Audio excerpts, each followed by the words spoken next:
আজকে রান্না করছি আমি ছোট চিংড়ি মাছ দিয়ে কচুর শাক ঘন্ট করব।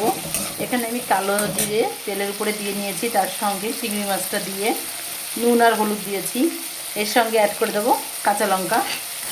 আমি কাঁচা লঙ্কা একটু পেস্ট করে নিয়েছি।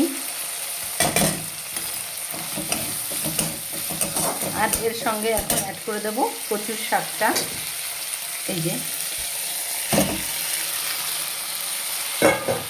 এটা আমি আগে থেকে বয়েল করে পানি ফেলে দিয়েছি।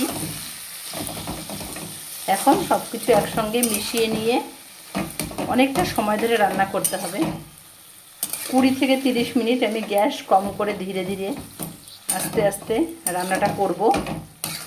যখন এই কচুর শাকটা আমি যখন সেদ্ধ করেছি তার একটা কিছুটা জল আছে, পুরো জলটা শুকিয়ে যাওয়া পর্যন্ত আমি নাড়াচাড়া করব।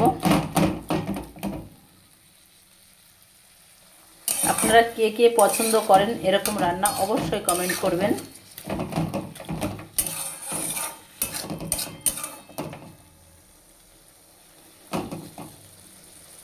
এটা হলো কচুর শাক ঘন্ট। আমি শাকটাকে সেদ্ধ করে জলটা ফেলে দিয়েছিলাম।